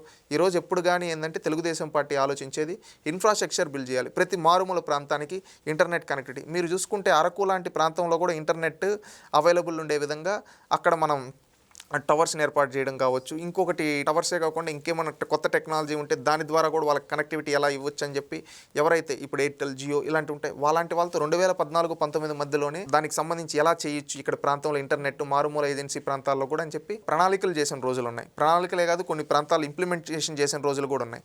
ఈ విధంగా ఎందుకంటే మారుమూల ప్రాంతానికి కూడా ఇంటర్నెట్ కనెక్టివిటీ ఇవ్వాలి, రోడ్ కనెక్టివిటీ ఇవ్వాలి, అదేవిధంగా వాటర్ కనెక్టివిటీ ఇవ్వాలని తెలుగుదేశం పార్టీ ఉద్దేశం. దానికి తగ్గట్టుగా వెళ్తూ ఉన్నారు, చేశారు కూడా చాలా దగ్గర. సార్, రాష్ట్ర యొక్క గత రాజకీయ చరిత్ర చూసుకుంటే వైఎస్ రాజశేఖర రెడ్డి గారు ఒక టర్మ్ సీఎంగా ఉన్నారు, తర్వాత మళ్ళీ గెలిచారు. అంటే ఆయన చనిపోయే ముందు టర్మ్ గెలిచి సీఎంగా ఉన్నారు. సో అలా చూసుకుంటే కూటమి ప్రభుత్వం అంటే కంటిన్యూస్ 2 times అట్లాగా. ఇప్పుడు కూటమి ప్రభుత్వం వచ్చిన తర్వాత మేము 15 సంవత్సరాలు ఖచ్చితంగా కలిసికట్టుగానే ఉంటాము, పవన్ కళ్యాణ్ గారు మా పెద్దన్నయ్య అని చెప్పని లోకేష్ గారు చెప్తూ ప్రజలకైతే ఒక బలమైన సందేశాన్ని ఇస్తూ ఉన్నారు. సో 2029లో కూడా అప్పుడు గతంలో జరిగినట్టు అంటే ఒక పర్సన్ని ప్రజలు యాక్సెప్ట్ చేసి మళ్ళీ ఛాన్స్ ఇచ్చారు. ఇప్పుడు కూటమి ప్రభుత్వం కూడా ఖచ్చితంగా ఈ మొన్న 24లో గెలిపించుకున్నారు, చంద్రబాబు గారిని 4.0గా చూసుకుంటున్నారు. మళ్ళీ 29 కూడా అవకాశం ఇచ్చి ముందుకు వెళ్తారని చెప్పని మీరు అనుకుంటున్నారా? అంటే అదే రిపీట్ అవుతుందంటారా అలా ఎన్నుకోవడం అనేది? తప్పకుండా. ఎందుకంటే 1995 నుంచి చంద్రబాబు నాయుడు గారు ముఖ్యమంత్రిలో ఉన్నారు, 99లో గెలిపించడం జరిగింది. అప్పుడు ఏంటంటే జగన్మోహన్ రెడ్డి ఒక్క అవకాశం, ఇప్పుడు జగన్మోహన్ రెడ్డికి ఇంకా అవకాశం లేదు, వాళ్ళకి అవకాశం అనేది క్లోజ్. ఇంకా ఇంకా కూటమి అనేది ఖచ్చితంగా అభివృద్ధి చేస్తుంది. ప్రజలు ఏం చూస్తారు, ఏదైనా మనకు అభివృద్ధి ఫలాలు అందుతున్నాయా, సంక్షేమ ఫలాలు అందుతున్నాయా, సుపరిపాలన అందుతుందా అని చూస్తారు. అవన్నీ ఈ ప్రభుత్వంలో అందుతున్నాయి కాబట్టి ఖచ్చితంగా కంటిన్యూ చేస్తారు. ఈరోజు ఒక మార్పును తీసుకొని వస్తున్నాం సొసైటీలో. ఈరోజు ఉద్యోగాలు లేని వాళ్ళకి ఉద్యోగాలు చూపిస్తూ ఉన్నాం, అదేవిధంగా సంక్షేమ ఫలాలు అందిస్తూ ఉన్నాం. దాంతోపాటు మనం అభివృద్ధి కార్యక్రమాలు, రేపు భవిష్యత్ తరాల కోసం ఒక ఇన్ఫ్రాస్ట్రక్చర్ డెవలప్మెంట్, ఈరోజు ఒక డ్రోన్ పాలసీ తీసుకొని వచ్చాం, ఒక ఐటీ పాలసీ తీసుకొని వచ్చాం, ఒక ఫుడ్ ప్రాసెసింగ్ పాలసీ తీసుకొని వచ్చాం, ఒక గ్రీన్ ఎనర్జీ పాలసీ తీసుకొని, ఈ పాలసీల ద్వారా ప్రజల తలరాతలు మారుతాయి. ఈరోజు మేము ఏదైతే చెప్తున్నాం జల్ జీవన్ మిషన్ కావచ్చు, ఇలాంటివన్నీ రేపు ప్రజలకు ఉపయోగపడతాయి. ఈరోజు గ్రీన్ హైడ్రోజన్ గురించి మాట్లాడుతూ ఉంటే చాలామంది అర్థం కాకపోవచ్చు. ఒకప్పుడు సోలార్ గురించి మాట్లాడాం, ఇప్పుడు విండ్, ఇవన్నీ కలిపి గ్రీన్ హైడ్రోజన్. ఎందుకంటే రేపు భవిష్యత్తులో బొగ్గు వీటి ద్వారానే కాదు, మనం ఏదైతే సూర్యరశ్మి వీటితో కూడా కరెంట్ ఇవన్నీ జనరేట్ చేయొచ్చు. దీన్ని మనం ఉపయోగించుకోగలగాలి అని ఆలోచిస్తూ ఉన్నారు. డేటా సెంటర్ పాలసీ మొన్న గూగుల్ని లోకేష్ గారు తీసుకొని వచ్చిన తర్వాత మనం చూసుకుంటే మొన్న బడ్జెట్లో ట్యాక్స్ ఫ్రీ ఇవ్వడం జరిగింది 2047 వరకు ట్యాక్స్ హాలిడే. దీని ద్వారా ఎంతమంది లబ్ధి పొందుతారు అది కూడా మనం ఆలోచించాలి కదా. అవునా కదా. దీనివల్ల ఇప్పుడు గూగుల్ వచ్చింది, రేపు అనేక డేటా సెంటర్లు ఇక్కడికి వస్తాయి. ఇవి రావడం వల్ల ఎవరు తలరాతలు మారేది? మన తలరాత, మన ప్రాంతమే కదా అభివృద్ధి చెందేది. ముందు ప్రత్యర్థి తప్పులు ఎలా ప్రజల ముందు బలంగా చెప్తారు, మేమేం చేస్తామని కూడా ఎలాగ బలంగా చెప్తారు, ఎలక్షన్ తర్వాత అతను చేసిన తప్పు నిరూపించడంలో కూడా ప్రభుత్వంది కీలకమైన బాధ్యత. మరి ఇప్పుడు జగన్మోహన్ రెడ్డి గారి గురించి ఎలక్షన్స్ ముందు చాలా చెప్పారు కూటమి నేతలు, ఇండివిజువల్గా చెప్పుకుంటూ వెళ్తే.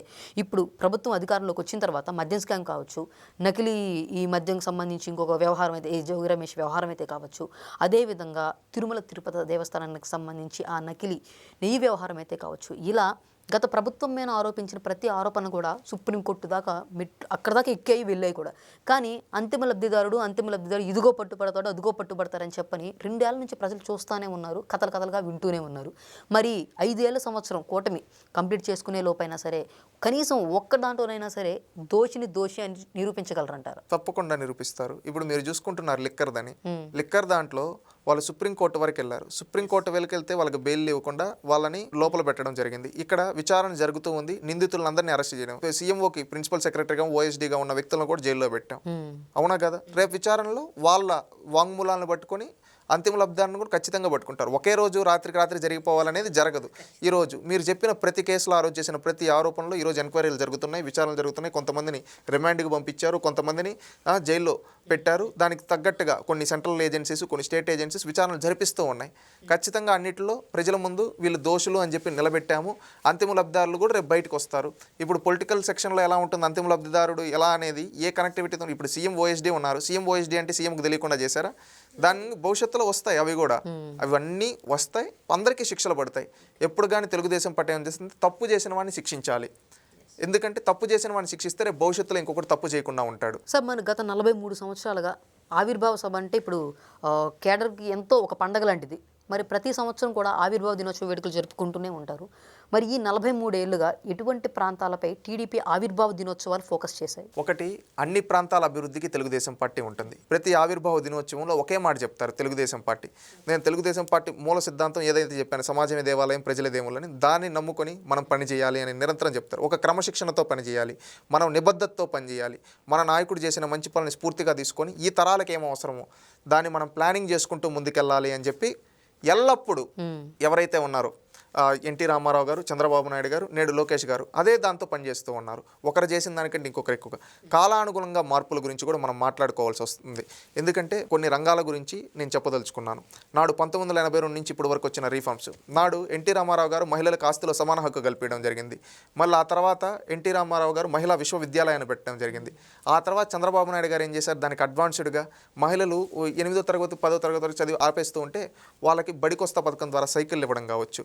మళ్ళీ అదేవిధంగా కాలేజీల్లో వీళ్ళకి రిజర్వేషన్లు కలిపారు. అందరూ చదువుకుంటున్నారు, మగవాళ్ళు ఆడవాళ్ళు. కానీ ఆడబిడ్డ చదివిస్తే ఏమొస్తుంది, తల్లిదండ్రులు ఆలోచిస్తారు. అందుకని వీళ్ళకి రిజర్వేషన్ కల్పిస్తే వీళ్ళకి ఉద్యోగాలు వస్తాయంటే తల్లిదండ్రులు భరోసాతో చదివిపిస్తారని చెప్పి చదివిపిస్తారని రిజర్వేషన్ 33% ఆ రోజు రిజర్వేషన్ తీసుకొని రావడం జరిగింది. స్థానిక సంస్థల్లో మహిళలకు ఆనాడే రిజర్వేషన్. ఇప్పుడు దేశం మొత్తం పార్లమెంట్లో ఇవి మాట్లాడుతున్న రిజర్వేషన్ గురించి. అలాంటిది ఎప్పుడో ఏళ్ల తరబడి 1980లోనే మహిళలకు స్థానిక సంస్థల్లో 10% రిజర్వేషన్ కల్పించారు. మహిళల కోసం ఇంత చేసిన టీడీపీ కావచ్చు, తన తండ్రి అటు విధంగా బాబు గారి హయాంలో ఇంత జరుగుతూ ఉంటే మరి సొంత ఇంటి బిడ్డైన పురంధేశ్వరి గారు ఎందుకు ఈ పార్టీలో లేరంటారు? ఎవరికొరకు వ్యక్తిగత ఆలోచనలు ఉంటాయి. వ్యక్తిగత ఆలోచనలు, వాళ్ళ వ్యక్తిగత ఆలోచనలు, వ్యక్తిగత నిర్ణయాలు ఉంటాయి. దాన్ని మనం ఇక్కడ ప్రశ్న, నేను పార్టీ పైన క్లారిటీగా చెప్తున్నా. పార్టీ ఈ విధానాలతో పనిచేసింది. ఇప్పుడు పురంధేశ్వరి గారిని కాదని చెప్పమని చెప్పండి మీరు అన్నట్టు. ఇప్పుడు మనం మాట్లాడుకుంటే ఇవన్నీ కాంట్రవర్సీస్ అవుతాయి. ప్రతి ఒక్కటి మహిళలకి ఎక్కడున్నా గౌరవించడం ఇవి చేస్తూ ఉన్నారు. ఈ రోజుకి కూడా మీరు చెప్తూ ఉన్నారు పురంధేశ్వరి గారు పార్టీ మారినా ఆ రోజున్న పరిస్థితుల్లో ఆమె వ్యక్తిగత కారణాలు ఏమైనా ఉండొచ్చు, కానీ తెలుగుదేశం పార్టీ వాళ్ళు ఎవరన్నా ఆమెను దూషించారా? లేదు కదా. ఏ రోజన్నా కానీ ఆమె వ్యక్తిగతంగా తెలుగుదేశం పార్టీ ఏ రోజు అనలేదు కదా. ఆ రోజు ఆమె వ్యక్తిగత నిర్ణయం. కానీ అదే వైఎస్ఆర్సీపీలో షర్మిల గారు జగన్ గారిని ఏ విధంగా ఉన్నాయో చూస్తున్నాం కదా. ఇది అందరూ గుర్తుపెట్టుకోవాలి. ఎందుకంటే తెలుగుదేశం పార్టీ విలువలతో పనిచేస్తుంది, మహిళలను గౌరవించాలి అనే ఉద్దేశంతో. కొంతమంది రాజకీయ ప్రత్యర్థులు మా ఇంటి మహిళలను అవమానించినా, మా పార్టీ మహిళలను అవమానించినా మేము ఏ రోజు తిరిగి వ్యక్తిగతంగా వాళ్ళ జోలికి కూడా పోలేదు. ఎందుకంటే రాజకీయాల్లో ఒక హుందాతనం అనేది ఉండగాలి. సార్, ఇక్కడ అధికారం ప్రతిపక్ష హోదాకి అంటే వాటికి సంబంధం లేకుండా కార్యకర్తల డెసిషన్స్ని ఎప్పటికప్పుడు తీసుకుంటుంటారా? ఎస్, తప్పకుండా. నేను ఇప్పుడు చెప్పాను మహిళలకి ఈ విధంగా ఎన్టీ రామారావు గారు, చంద్రబాబు నాయుడు గారు చేశారని చెప్పి. ఆ తర్వాత లోకేష్ గారు ఏం చేశారు? మహిళల్ని ప్రతి ఒక్కరూ ఆంటర్ప్రీనియర్లా తయారవ్వాలని. ఆ రోజు ఆయన ప్రతిపక్షంలో ఉండేటప్పుడు కూడా కుట్టు మిషన్లు ఇచ్చి, బ్యూటీషియన్ కోర్సులు ఇచ్చి, వాళ్ళు ఏమున్నాయి అవుట్ పైన వాళ్ళకి స్కిల్ డెవలప్మెంట్ ఇచ్చి వాళ్ళని ఆంటర్ప్రీనియర్లుగా వాళ్ళు బిజినెస్ చేసుకునేదానికి ఆర్థిక చేయూతను అందించారు. అంటే ఇక్కడ మహిళలకి నేను 3 తరాలుగా నేను చెప్తూ ఉన్నాను కదా. ఒకరేమో ఆస్తిలో సమాన హక్కు కల్పించి విశ్వవిద్యాలయం, ఒకరేమో రిజర్వేషన్ ఇచ్చారు, ఒకరేమో ఆంటర్ప్రీనియర్లుగా తయారు చేయాలి. అంటే 3 తరాలుగా మహిళా సాధికారత కోసం తెలుగుదేశం పార్టీ పనిచేస్తుంది. మీరు కార్యకర్తలకి తీసుకుంటారా అని తెలుగుదేశం పార్టీ పెట్టిన తొలినాల నుంచి కార్యకర్తల నిర్ణయాలని పాటిస్తూ ఉన్నారు. కార్యకర్త ఆదేశమే తెలుగుదేశం పార్టీ శిరసా వహిస్తుంది. నాడు ఎన్టీ రామారావు గారు పార్టీ పెట్టిన తొలినాళ్ళు ఎమ్మెల్యే టికెట్లు కూడా సాధారణ కార్యకర్తలకు, సాధారణ అభిమానులకు ఇచ్చి అవకాశాలు. ఆ తర్వాత చంద్రబాబు నాయుడు గారు అలాంటి కార్యకర్తలను పికప్ చేసి నాయకులుగా చేశారు ఎంతో మందిని.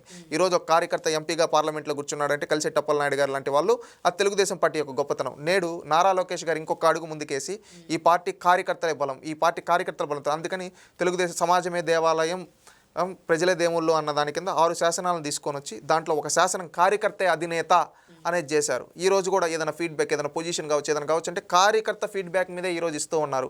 కార్యకర్తకు అంత విలువ ఒక తెలుగుదేశం పార్టీలో ఉంటుందని నేను తెలియజేస్తాను. సో ఫైనల్గా ఒక చిన్న క్వశ్చన్ అండి. కూటమి ప్రభుత్వంలో ఒక 40 మంది ఎమ్మెల్యేలపై, అంటే ఎమ్మెల్యేలు కావచ్చు, లేకపోతే క్యాబినెట్ స్థాయిలో ఉన్నటువంటి మంత్రులు కావచ్చు, వీళ్ళందరూ కొంతమందిపై చంద్రబాబు గారు అయితే సీరియస్గా ఉన్నారు. వీళ్ళపై కొన్ని అభియోగాలు అయితే కార్యకర్తల నుంచి కావచ్చు, ప్రజల నుంచి కావచ్చు ఫీడ్బ్యాక్ వచ్చిందని చెప్పని ఆయన మాట్లాడుతూ వాళ్ళకి ఏదో వార్నింగ్లు, క్లాసులు ఇస్తున్నాను అని చెప్పన్నట్టు కొన్ని ఆర్టికల్స్ వార్తాపత్రికల్లో వస్తూ ఉన్నాయి. మరి నిజంగా అంతిమ దినాన, అంటే నెక్స్ట్ ఎలక్షన్స్కి వెళ్ళేలోపు ఇప్పుడు ఎమ్మెల్యేలు ఇప్పుడు మేము మంత్రులు అని చెప్పిన విరవీగే నాయకులు ఎవరైనా కావచ్చు, కార్యకర్త ఫీడ్బ్యాక్ని బేస్ చేసుకుని వీళ్ళకి నెక్స్ట్ ఎలక్షన్స్లో సీటు ఉంటుంది లేదనేది డిసైడ్ అయిపోయినట్లేనా? ఒకటి, చంద్రబాబు నాయుడు గారు, లోకేష్ గారు అనేక దాంట్లో చెప్తున్నారు, కార్యకర్తలు మద్దతు ఇస్తేనే మీరు ఇక్కడ ఉంటారు, లేకపోతే నేను కూడా మిమ్మల్ని ఎంకరేజ్ చేయను అని క్లారిటీగా చెప్తూ ఉన్నారు. అంటే ఇక్కడ కార్యకర్తలు అంటే ఒక మాట అండి, టీడీపీ కార్యకర్తలు అనేది ఒక కంప్లీట్గా మనం ఇండివిజువల్గా ఉన్నప్పుడు కన్సిడర్ చేసే పాయింట్ ఆఫ్ వ్యూ. బట్ ఇది కూటమి పాలన అన్నప్పుడు ఖచ్చితంగా అటు బీజేపీ నుంచి, ఇటు జనసేన నుంచి, టీడీపీ 3 కన్సిడర్ చేయాలి. 3ని కన్సిడర్ చేసే ఇప్పుడు కార్యకర్తలు, ప్రజలు, ఫైనల్గా అందరూ ప్రజలు అంతిమ నిర్ణయాన్ని స్వాగతిస్తారు. ప్రజలు ఏదైతే నిర్ణయాన్ని తీసుకుంటారో, ప్రజలు, ఆయన చంద్రబాబు నాయుడు గారు చెప్పడం, ప్రజలు మిమ్మల్ని యాక్సెప్ట్ చేసినంత వరకే మీరు ఇక్కడ ఉంటారు, ప్రజలు యాక్సెప్ట్ చేయకపోతే నేను కూడా మిమ్మల్ని ఎంకరేజ్ ఒకసారి చెప్తాను, 2 సార్లు చెప్తాను. లోకేష్ గారు అదే చెప్తున్నారు, పవన్ కళ్యాణ్ గారు అదే చెప్తున్నారు, బీజేపీ అదే చెప్తుంది.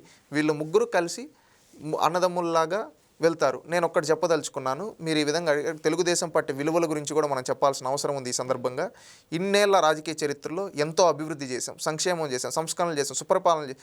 కానీ ఏ రోజు కానీ వ్యక్తిగత రాజకీయాలు కానీ, వ్యక్తిగత స్వార్థాల కోసం కానీ తెలుగుదేశం పార్టీ పనిచేయలేదు.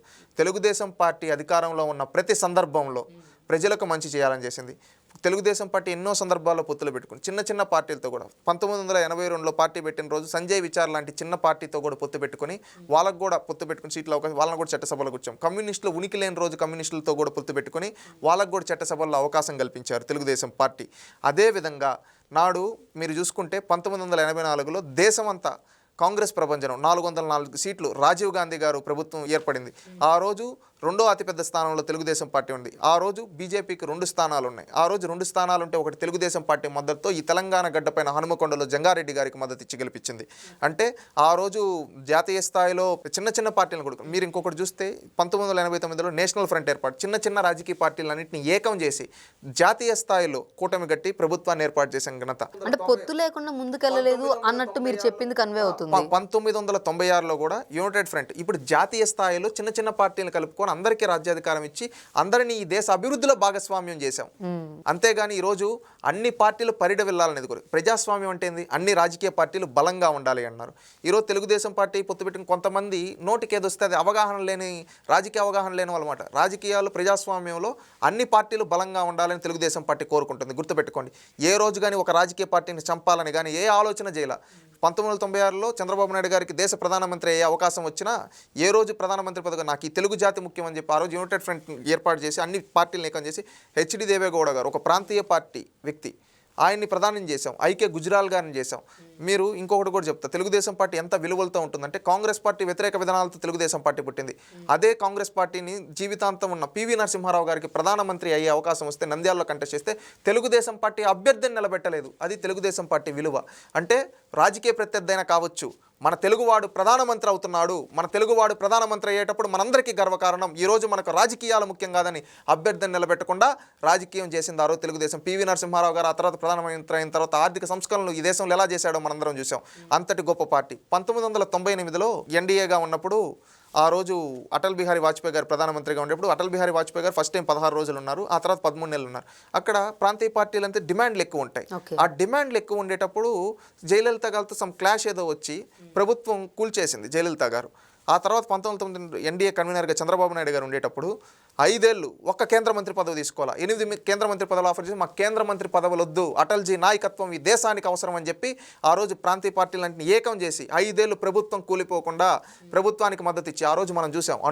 అణుపరీక్షలు కావచ్చు, కార్గిల్ వార్ కావచ్చు, టెలికాం రెవల్యూషన్ కావచ్చు, ఐటీ పాలసీస్ కావచ్చు, ఎన్ని పాలసీలు అటల్ బిహారీ వాజ్పేయి గారి నాయకత్వంలో ఈ దేశానికి అలాంటి అవసరాలు ఆ రోజు తెలుగుదేశం పార్టీ కీలక పాత్ర. ఏ రోజు పదవులు తీసుకోవాలా, పదవులు అనేది మాకు ముఖ్యం కాదు, ఈ తెలుగు రాష్ట్రాల ప్రయోజనాలే ముఖ్యం అని చెప్పి మీరు అన్నారు. ఆ రోజు మేము పదవులు తీసుకోమంటే నిజంగా మేము పొత్తు పెట్టుకున్నాం కదా ఆ రోజు బీజేపీతో, మాకు పదవులే కావాలనుకుంటే ఆ రోజు 8 కేంద్ర మంత్రి పదవులు వచ్చాయి. మేము పదవులు తీసుకోవాలా, ఎందుకు? ఈ దేశం ముఖ్యం, ఈ దేశంకి ప్రయోజనాలు ముఖ్యం, ఈ రాష్ట్ర ప్రయోజనాలు ముఖ్యం అని చెప్పి పదవులు తీసుకోవాలి. అలాంటి విలువలతో పనిచేసింది. ఈ రోజు కూటమిలో కూడా అందరినీ కలుపుకొని అందరికీ సమన్యాయం చేస్తూ వెళ్తూ ఉన్నాం. ప్రతి ఒక్క దామాషా ప్రకారం ఇవ్వాలని. ఎందుకంటే అన్ని పార్టీలు బలంగా ఉండాలి. ఏదో ఒక పార్టీని చంపి మనం ఎదిగితే ఈ రోజు బాగుండొచ్చు, కానీ లాంగ్ టర్మ్ రాజకీయాలు చేయలేం. అందుకని అన్ని చిన్న పార్టీలన్నీ కలుపుకొని అందరితో కలిసి అన్ని పార్టీలు పరిడ వెళ్ళాలి అని చెప్పి ప్రజాస్వామ్యంలో రాజకీయం చేశాం. తెలుగుదేశం పార్టీ గొప్పతనం ఏంటంటే అండి, ఇంత విలువలతో రాజకీయం చేయడమే కాదు, ఇంకొకటి మేము కట్టిన ఒకటికి కూడా రాజకీయ ప్రత్యర్థుల పేర్లు పెట్టడం జరిగింది. మరి చెన్నారెడ్డి హెచ్ఆర్డి అది ఎవరు కట్టింది? తెలుగుదేశం పార్టీ కట్టింది.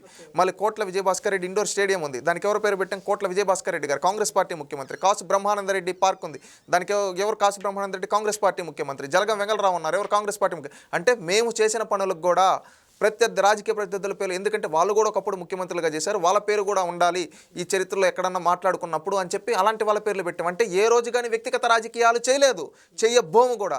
మొన్న కూడా లోకేష్ గారు అన్నారు, ఈ రాష్ట్రం శాశ్వతం, మనం ఏంటంటే మనం చేసే ప్రతి పనులు మీరు కూడా ఏమైనా కంపెనీలు తీసుకొని వస్తారా? తీసుకురండి, మీకు కూడా క్రెడిట్ ఇస్తాం. ఎందుకంటే మాకు రాజకీయాలు ముఖ్యం కాదు, ఈ తెలుగు రాష్ట్రాల అభివృద్ధి ముఖ్యం, అందుకోసం కలిసి పనిచేద్దాం. అంతటి విలువలతో ఈరోజు పనిచేస్తూ ఉన్నామండి. ఇది ఈ తరం ప్రతి ఒక్కరు తెలుసుకోవాలని నేను కోరుతూ ఉన్నాను. ఆఖరిగా అటు లోకేష్ గారు, ఇటు పవన్ కళ్యాణ్ గారు అంటే కొత్త నాయకత్వం, సో వీళ్ళ గురించి మీరు ఒక 2 మాటలు చెప్పాలంటే ఏం చెప్తారు? ఒకటి, పవన్ కళ్యాణ్ గారు ఒక గొప్ప సంకల్పంతో పనిచేస్తూ ఉన్నారు. లోకేష్ గారు ఒక గొప్ప ఆలోచనలతో ఉన్నత చదువులు చదివి నా తెలుగు నేలకు సేవ చేయాలని వచ్చి ఈరోజు ఒక బాధ్యతగా, ఒక వారసుడుగా కాకుండా ఒక కార్యకర్తల మనసులు గెలిచి, ప్రజల మనసులు గెలిచి, ప్రత్యర్థి కంచుకోటలను కూడా బద్దలు కొట్టి ఈరోజు పనిచేస్తున్నారు. ఇద్దరు కాంబినేషన్ వండర్ఫుల్ కాంబినేషన్. ఖచ్చితంగా అన్నదమ్ముల్లాగా, ఈ రామలక్ష్మణుల్లాగా ఈ తెలుగు నేలపైన వాళ్ళిద్దరూ సేవలు అందించాలని కోరుకుంటూ ఉన్నాను.